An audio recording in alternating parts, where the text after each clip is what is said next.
I've had the privilege of visiting Rwanda with Samaritan's Purse to explore the difference that their Raising Families project is making in that nation and across sub-Saharan Africa. I've been deeply, deeply moved by what I've seen.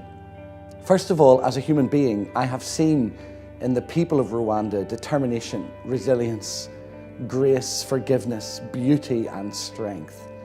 Secondly, as a Christian, I have seen that the gospel itself profoundly changes not only lives and individuals, but given the chance and in the right context, can profoundly change families, communities, churches, a nation, and ultimately the world.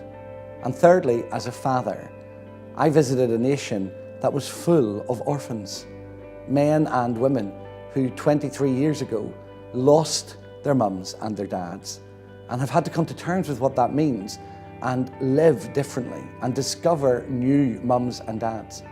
The story that I want to tell you is the story of a lady called Emilienne.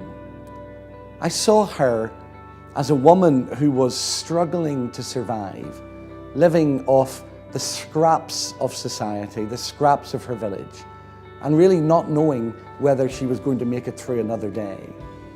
And yet through the Raising Families program, I watched as Samaritan's Purse came alongside her and helped her to understand what she had and how she could use it to make a difference in her life. Emilienne had a couple of lemon trees that up to this point she had seen as useless, sour, not making a difference in any way to her or not able to make a difference to anyone. But the Samaritan's Purse Raising Families initiative is not about doing things for people. It's not about jetting in with some kind of messiah complex, hoping that you have all the answers. Instead, this amazing project works with local communities and local churches to do three things. It helps vulnerable, poor families to identify what they have, to think about what they could do with what they have to make a difference in their lives, and thirdly, to do it. And that's what happened with Emilienne.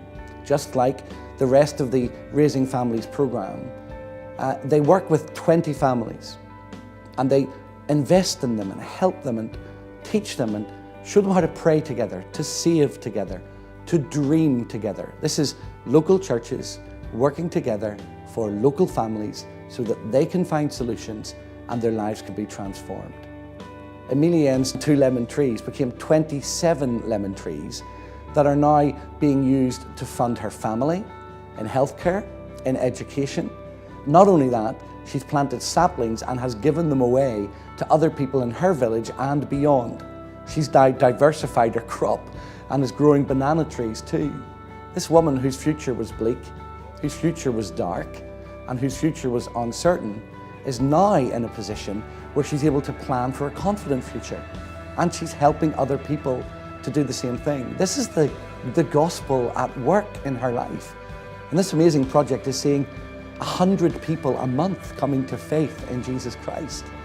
I can't think of anything that gives people dignity back more powerfully than them realizing that they're made in the image of God and they're loved by Him. The Raising Families project is making a fundamental difference in lives of men and women and boys and girls. And the reality is, there are hundreds of thousands of Emiliennes. And if that were where the story stopped, that would be heartbreaking. But the second reality is even more powerful. There are even more hundreds of thousands of Christians. And there are even more hundreds of thousands of people who can embrace and help and support people like Emilienne, not only in sub-Saharan Africa, but around the world. My dream would be that the church, men and women who love Jesus Christ, could together see an end to poverty across sub-Saharan Africa. And I know that that might sound like it's a huge ask, but I actually think it's possible if we will only remember the power of the gospel. Maybe Emilienne can teach us that whatever we have in our hand, however useless, however pointless, and however bitter it might be, when we offer it to God, He can take it and use it for His glory. I'm proud to be part of the Raising Families initiative.